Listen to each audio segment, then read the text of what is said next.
যদি সেদিন বিরোধী দলের কথা তিনি শুনতেন তাহলে এরকম লজ্জাজনক ভাবে তাকে পালাতে হতো না। লজ্জাজনক কেন, ভয়ঙ্কর ভাবে গণহত্যা সৃষ্টি করা লাগতো না।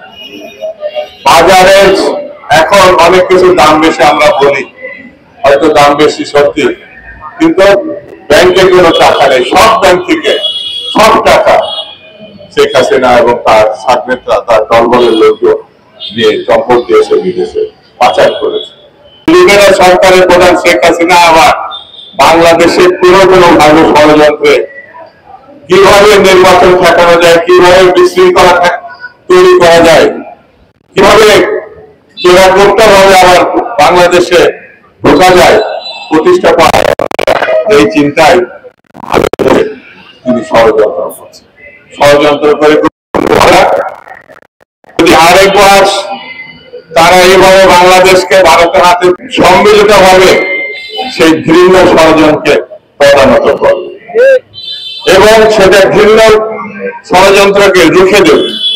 বন্ধুরা, আমরা আমাদের দল বিএনপি মনে করে নির্বাচনের পরিবেশ যতভাবে সুষ্ঠু আছে, নির্বাচনের ঘোষণা যদি আসে আর যেহেতু এদিক ওদিক একটু বিশৃঙ্খল বলেন আর অস্থিরতা আছে, কেটে যাবে।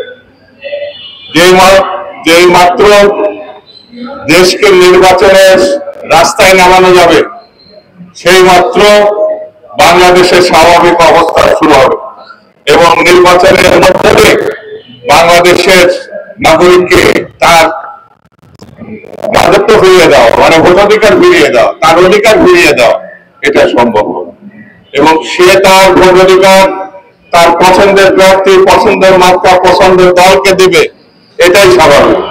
এবং আমরা মনে করি এই ভোটাধিকার প্রয়োগের মধ্যে দিয়ে আগামী দিনে বাংলাদেশ জাতীয়তাবাদী দল ক্ষমতায় আসবে এবং আগামী দিন বাংলাদেশের পুনর্গঠনের নেতৃত্ব দেবে শহীদ জিয়া এবং বেগম খালেদা জিয়ার জ্যেষ্ঠ পুত্র বিএনপির ভারপ্রাপ্ত চেয়ারপারসন জনাব তারেক রহমান।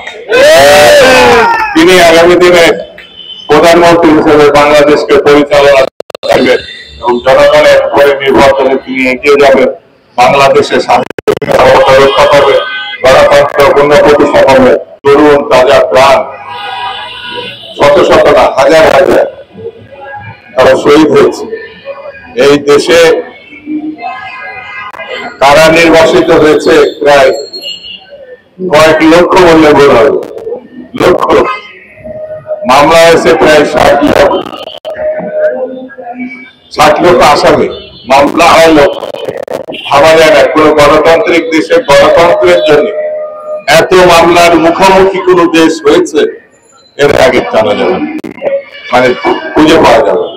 বন্ধুরা, সবকিছু হয়েছে